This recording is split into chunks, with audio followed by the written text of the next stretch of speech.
आइए ज्योति शाही, आइए बैठ जाइए, बैठ जाओ। Thank you sir. Jyoti Shahi, वर्तमान में आप क्या कर रही हैं? सर मैं वर्तमान में पीसीएसजे की तैयारी कर रही हूँ। पीसीएसजी की तैयारी कर रही हैं। जी। तो मन लगता है पढ़ाई में? जी सर। कोई टेंशन तो नहीं है? नहीं सर, कोई टेंशन नहीं। चाहे जब नौकरी मिले। नहीं सर, इस बात की तो टेंशन है कि मतलब जल्द से जल्द हम अपना अच्छा करें और नौकरी पाएं।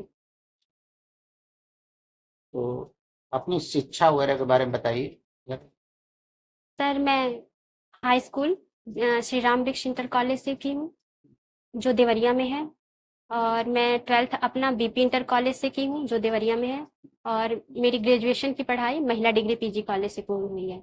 उसके बाद सर मैंने एलएलबी संत बीना पीजी कॉलेज से किया है, जो डीडीयू से अटैच है। डीडीयू फुल फॉर्म क्या है? दीनदयाल उपाध्याय। दीनदयाल उपाध्याय। जी।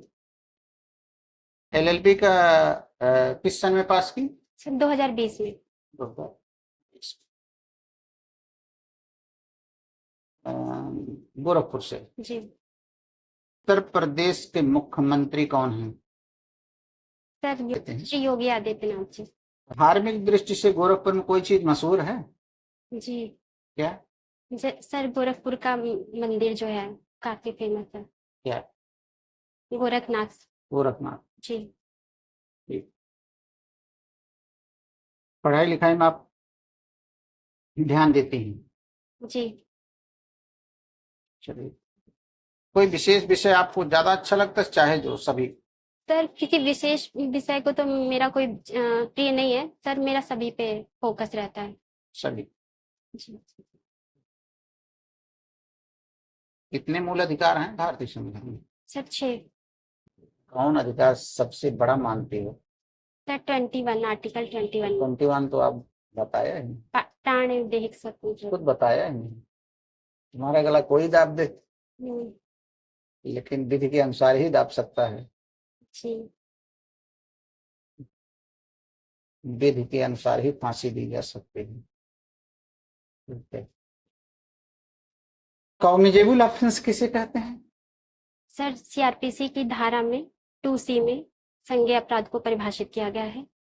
संज्ञेय अपराध वो अपराध होते हैं सर जो गंभीर प्रकृति के होते हैं, जिसको पुलिस अधिकारी बिना वारंट के किसी व्यक्ति को गिरफ्तार नहीं कर सकता है, इस संज्ञेय अपराध। गिरफ्तार कर सकता है। सर सॉरी सर, संज्ञेय अपराध में पुलिस अधिकारी बिना वारंट के किसी व्यक्ति को गिरफ्तार कर सकता है, जबकि असंज्ञेय अपराध में पुलिस अधिकारी बिना वारंट के किसी व्यक्ति को गिरफ्तार नहीं कर सकता।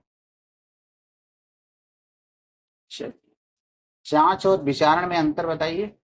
सर सीआरपीसी की धारा 2G में जांच को परिभाषित किया गया है। जांच एक न्यायिक प्रक्रिया है जो मजिस्ट्रेट द्वारा की जाती है। मजिस्ट्रेट द्वारा सर जांच की जाती है। और विचारण सर, एक विचारण को सीआरपीसी में कहीं भी परिभाषित नहीं किया गया है। लेकिन विचारण, इसका परिणाम यह होता है कि अभियुक्त की दोष सिद्धि या दोष मुक्ति से होता है। सम्मन मामला किसे कहते हैं? सर सम्मन मामला वो मामला है जो 2 वर्ष से कम के कारावास से दंडनीय हो, वो सम्मन मामला। पक्का? जी सर, 2 वर्ष या केवल जुर्माने से दंडनीय अपराध तो बदल दिया आपने परिभाषा। सम्मन मामला के अंतर्गत आते हैं। सही, पहले वाला की सर दूसरा वाला। दूसरा वाला सही। पुलिस रिपोर्ट किसे कहते हैं?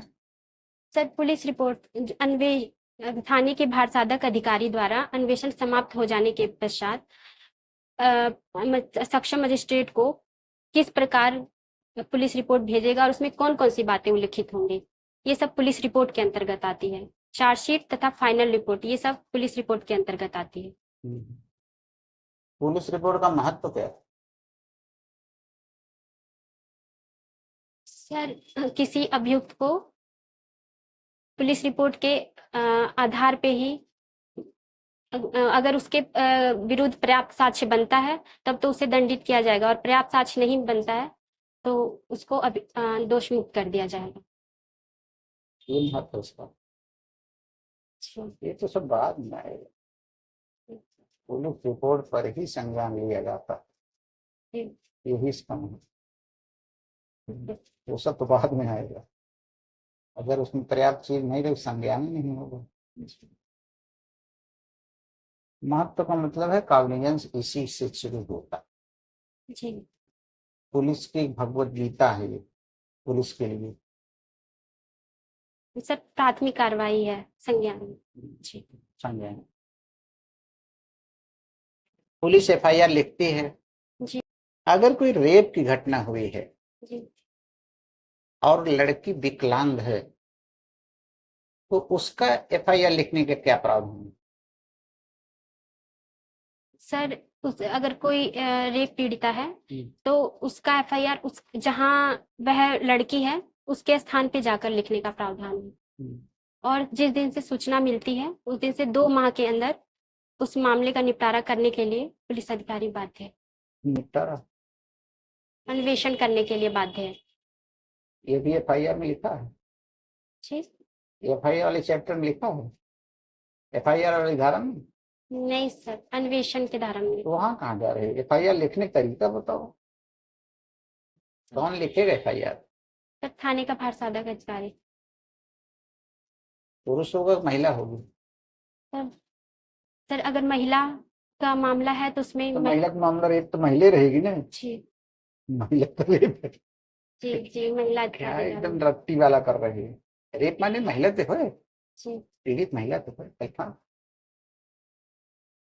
यहाँ पर एफआईआर कौन लिखेगा उस महिला की? पीड़ित महिला ही है, वो भी बता रही मेरे साथ रेप हुआ है। जी कौन लिखेगा? महिला पुलिस लिखेगी, पुरुष पुलिस लिखेगा कि महिला अधिकारी लिखेगी? जी, सर महिला अधिकारी लिखेगी। महिला पुलिस की महिला अधिकारी? महिला पुलिस अधिकारी। महिला पुलिस अधिकारी या महिला अधिकारी? पुलिस भी होना कोई जरूरी नहीं है, क्योंकि पुलिस तो अब रहे, पहले कहाँ कोई महिला पुलिस रहती थी। दोनों लिखा है ना सेक्शन में। जी जी ठीक है। अगर किसी के साथ एफआईआर रेप हुआ है, रेप होने के बाद एफआईआर लिखी जाती है। एफआईआर लिखने के तुरंत बाद पुलिस क्या करती सर, है? हाँ, जैसे उस लड़की ने एफआईआर लिखा, अगला काम क्या है पुलिस का? सर अगला काम उसका यही है कि वो अन्वेषण को प्रारंभ करेगा और उस घटना जो जो धारा एफआईआर वाली धारा में क्या लिखा है, अगला काम क्या है इसका? जैसे एफआईआर लिखता है विकलांग लड़की का, वैसे अगला कदम इसका क्या है? तुरंत 164 का बयान सुनी हुए सब? जी जी सर। उसका तुरंत 164 करवाएंगे, उसका मेडिकल करवाएंगे। जी ये सब नहीं पढ़ी हो? तुरंत 164, तुरंत 100, तुरंत 164, तुरंत से 164A सीआरपीसी पीड़िता। पीड़िता का, जी ताकि साक्ष्य अभियुक्त के खिलाफ कायदे मिल जाए। और देर करेगा तो साक्ष्य नष्ट हो जाएगा, होगा ना? जी सर। ठीक। कंप्लेंट किसे कहते हैं? सर, कंप्लेंट जब कोई व्यक्ति सक्षम मजिस्ट्रेट के समक्ष मौखिक या लिखित रूप में उस अभियुक्त के विरुद्ध परिवाद करता है और कहता यह निवेदन करता है कि उसके विरुद्ध कार्रवाई की जाए, तो उसका ऐसा निवेदन करना परिवाद कहलाता है, जो सीआरपीसी की धारा 2D में दी गई है। अच्छा, जहाँ तुम्हारा घर है वो गांव है? जी तुम अपने गांव में हो जी और अपने गांव के बगल में तुम्हारी मान लीजिए कोई खेत वगैरह है, उस खेत को देखने तुम चलेगी, सब्जी उब्जी लगा है वहाँ, जी या ट्यूबवेल है, देख करके वहां से लौट रही हो, रास्ते में कोई छेड़खानी तुमसे कर दिया, कोई लड़का है, कोई छेड़खानी तुमने कर दिया, जी और उस छेड़खानी के बाद जो है, जी उस छेड़खानी की खबर तुम आके अपनी मम्मी को बता रही, जी तो यह क्या कंप्लेंट है? सर, ये मम्मी को जो बता रहे हैं हाँ, वो कंप्लेंट नहीं है सर, वो शिकायत है सर। ये जो मजिस्ट्रेट के समक्ष की जाती है वो कंप्लेंट होती है सर। ये कंप्लेंट नहीं, जी कहीं पर कंप्लेंट रूप में दर्ज होगा ये?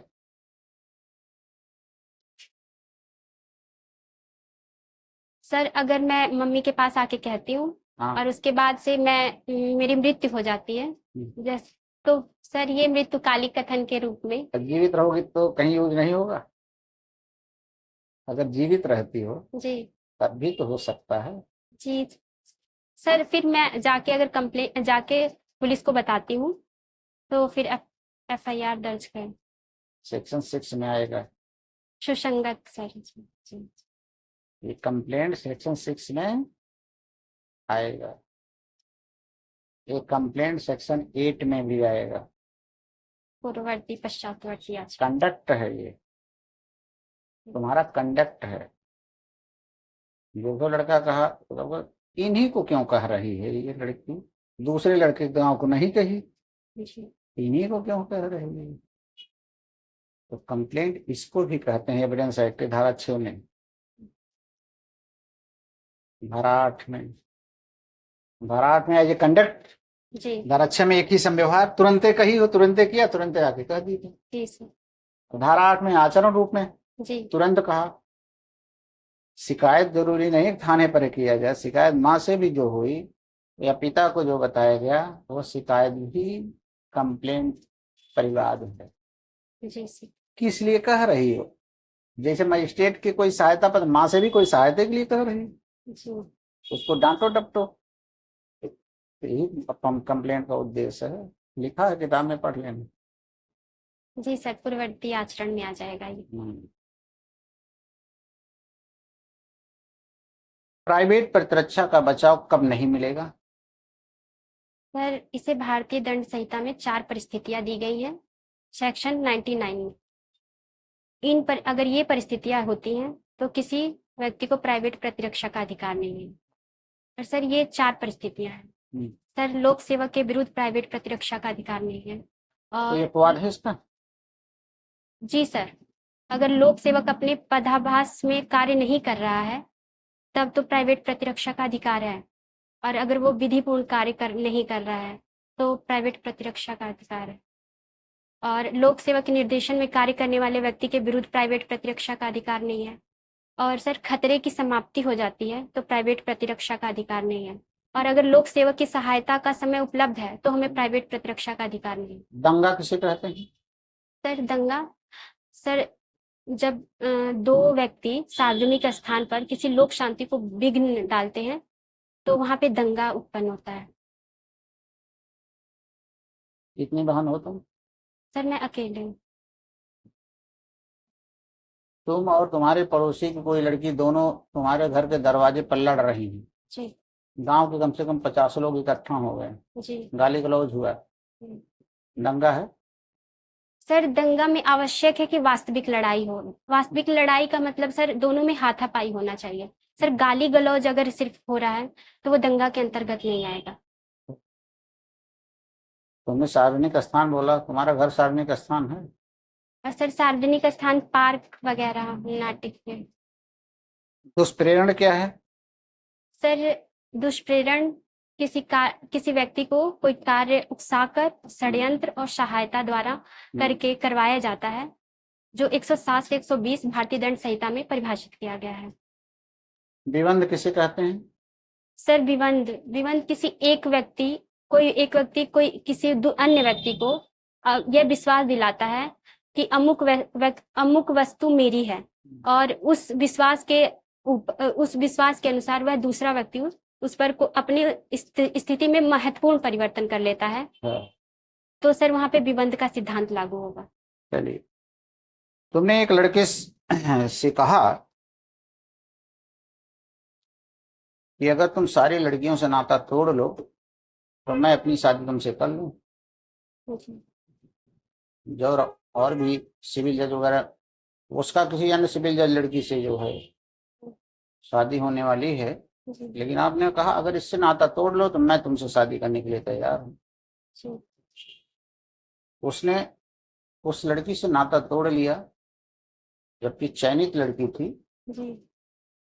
और फिर तुम उससे कह रहे हो भाई अब जब आप चयनित को धोखा दे सकते हो तो हमें भी धोखा दे सकते हो। अब ये लड़का कहता नहीं तुम ऐसा कर नहीं सकती, ये विबंध का नियम लागू हो गए हैं, तुम्हारी वजह से मैंने परिस्थितियों में बदलाव किया। लागू होगा बिल्कुल? नहीं सर, यहाँ पे बैंक का सेवा नहीं लागू, हाँ? नहीं लागू होगा। क्या कानून बता सकते इस पे? क्यों विबंध यहाँ तुमको विबंधित क्यों नहीं कर सकता? क्योंकि सर सबको अपने स्वयं से जीवन साथी चुनने का अधिकार है। चुनी तो हो तुम तो उसको चुनी हो खुद ही, जी एक की तोड़वा भी दी हो।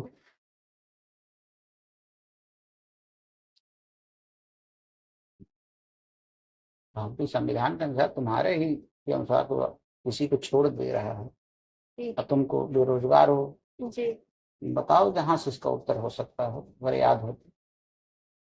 सर, यहाँ पे अगर उस लड़की का माइंड चेंज हो गया है तो वो उसे बाध्य नहीं कर सकता है शादी करने के लिए। अच्छा, यानी तुमको बाध्य नहीं कर सकता है, जी मतलब यहाँ स्टॉपेज नहीं लागू होगा। जी कोई जी कानून है इस पे? सर, अभी मुझे याद नहीं आ रहा है, सॉरी सर। शादी की संविदा लागू नहीं कराई जा सकती। जी सर, सेक्शन 26। ये सारे एक्ट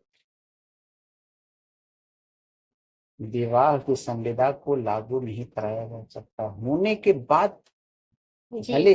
जी सर। यहाँ तो अभी होने की पहले है, हम्म, न्यायालय लागू नहीं करा सकता इसको। ये पर्सनल कॉन्ट्रैक्ट है। हम्म, भी आप बाध्य करेंगे तो कोई जहर खा ले, कोई मर जाएगा। जी सर।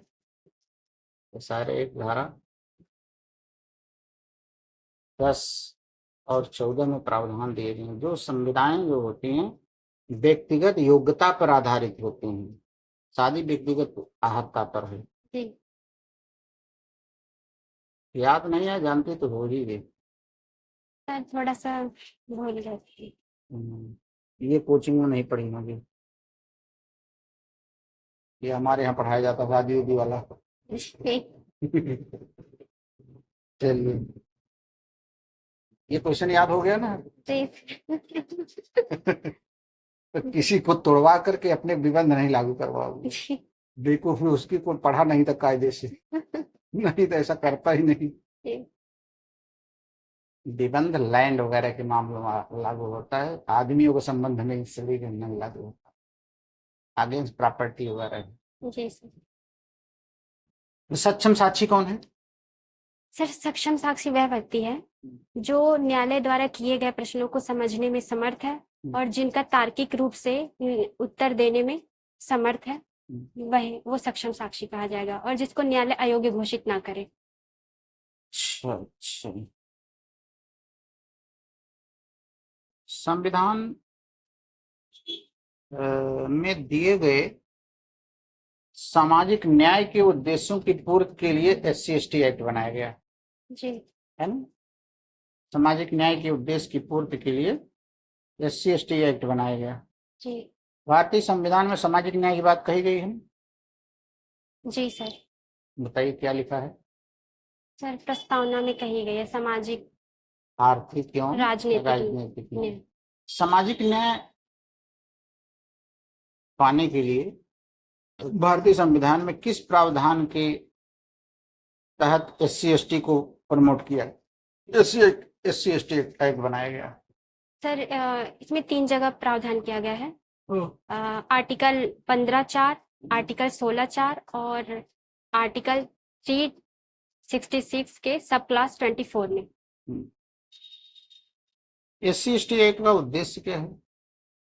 सर, SC/ST एक्ट का यही उद्देश्य है कि जो अनुसूचित जाति और अनुसूचित जनजाति पर जो पहले अत्याचार होते थे, उन अत्याचारों से उनका निवारण करना और उनसे सभी संबंधित सभी अपराधों के विचारण के लिए न्यायालय का गठन करना। अच्छा, अगर एक कमरा है जी उसमें हम हैं, तुम हो, जी और तुम SC/ST हो जी और हम गैर SC/ST हैं, जी और उसी कमरे में हम तुमको गालियां दे रहे हैं, जी जात सूचक गालियां, जी तो क्या SC/ST एक्ट बनेगा? जी सर। बन जाएगा। जी सर। पढ़ी हुई SC/ST हो। जी सर। सार्वजनिक स्थान होना चाहिए। कोई तीसरा तो सुना ही नहीं, जी तभी तो उस गाली का महत्व जी हो। जी सर, सॉरी सर। जी जात सूचक गाली जब कोई तीसरा सुनेगा तब जाकर के SC/ST एक्ट बनेगा। आईपीसी 504 हो जाएगा, जी लेकिन एससी एसटी के लिए कोई तीसरा तो सुने। जी जी।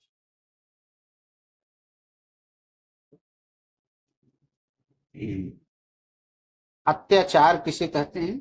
सर अत्याचार। सर अनुसूचित जाति और अनुसूचित जनजाति हम्म, के शरीर को नंगा करके उन पर पुताई करके और सब पूरे समाज में घुमाना और उनको मतदान करने से रोकना और अनुसूचित जनजाति के सदस्य द्वारा जो अति श्रद्धा जिस व्यक्ति को वो मानते हैं उनका अपमान कर दिया जाता है और अति तो श्रद्धा। तुम अगर सोचती हो थोड़ी देर के लिए, जी और एक गैर एससी लड़की आती है जी तुम्हारे मुंह में होली के दिन खूब लगा देती है ताली, जी ये अत्याचार में आएगा? जी नहीं सर।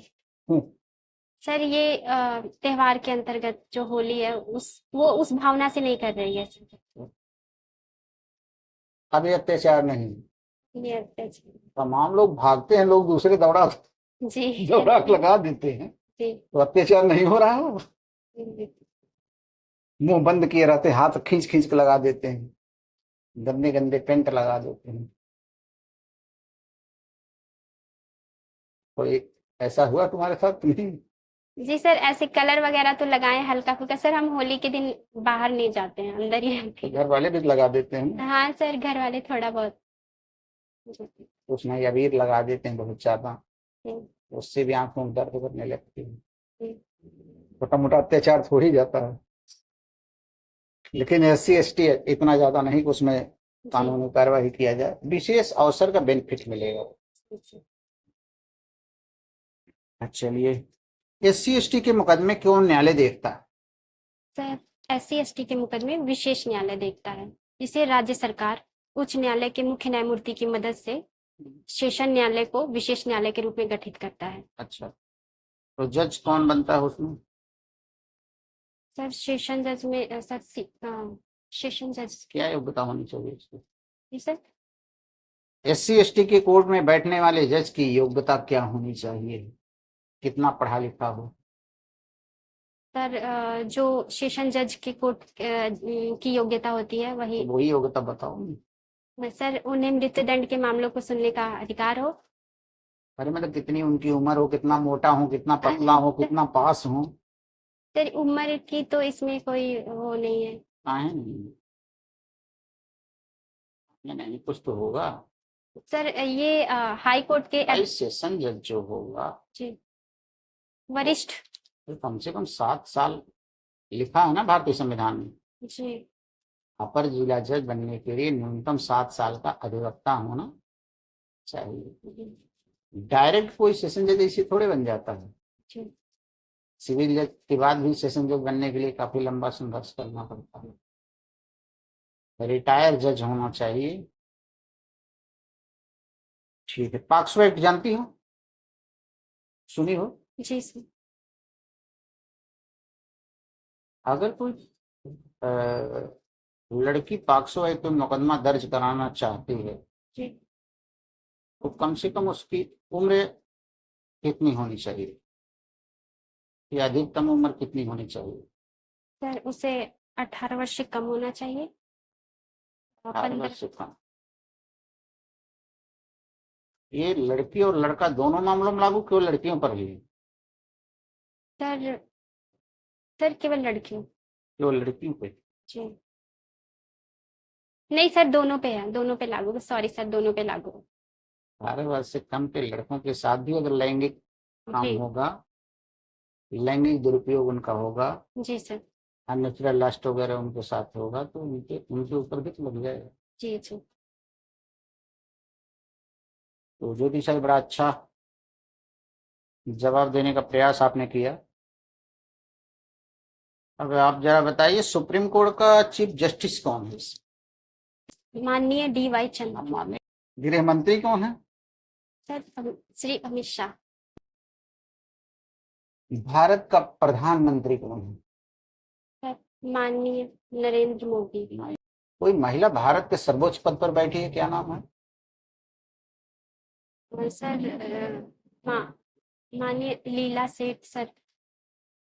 कौन? हाई कोर्ट के। सर्वोच्च पद है, तो राष्ट्रपति का सर्वोच्च पद है। सर राष्ट्रपति के पद पे सर माननीय सर्वोच्च पद क्या द्रौपदी मुर्मू। द्रौपदी मुर्मू जी। सेंट्रल गवर्नमेंट में जो पार्लियामेंट का लोकसभा का नेतृत्व करता है, जिसके समक्ष सारे संसद प्रधानमंत्री भी खड़े होकर के संबोधित करते हैं, माननीय बोलते हैं, उनका नाम क्या है? संसद के अंदर जो बहस चलती है, किसी के सामने चलती है, तो कौन है, क्या नाम है उनका? सॉरी ओम बिरला, जी नाम सुनी हो नहीं? जी। लोकसभा अध्यक्ष ओम जी बिरला सर, है। ओम बिरला। ओम बिरला, नाम याद रखो। कितने वर्ष आपको चाहिए आपके चयन होने के लिए? सर मेरा यही प्रयास है कि अब जो आगामी आने वाली परीक्षा हो उसमें मैं अपना 100% दे के और परीक्षा को उत्तीर्ण करूं। अच्छा, चयन होने के कितने दिन बाद शादी करोगी? सर चयन होने के बाद सर मैं अपने घर की आर्थिक रूप से मदद करूंगी, क्योंकि मेरे भैया ने मुझे यहाँ तक पहुँचाया है सर। भैया पढ़ा रहे हैं तुम्हारे? जी सर, मेरे पापा नहीं है सर, भैया पढ़ा रहे हैं। भैया क्या करते हैं? सर वो हल्दीराम में एसओ हैं मेरे बड़े भैया। एक भाई ही तो? सर 2 भाई हैं, एक का खुद का शॉप है जन सेवा केंद्र। किस चीज का? जन सेवा केंद्र ऑनलाइन। अच्छा, जी तो शादी करने की मतलब क्या कहते हैं, सिलेक्शन के बाद पहले पैसा जो है जी परिवार को दोगी, जी उसके बाद विचार करोगी? जी सर। विचार करोगी नहीं करोगी? जी सर, विचार करेंगे सर। तो आपका इंटरव्यू बहुत अच्छा रहा, जी तुम्हारे उज्जवल भविष्य की कामना करते हैं। जी जल्दी से जल्दी तुम्हारा सिलेक्शन हो। हाँ, इंटरव्यू में धन्यवाद। आज आपका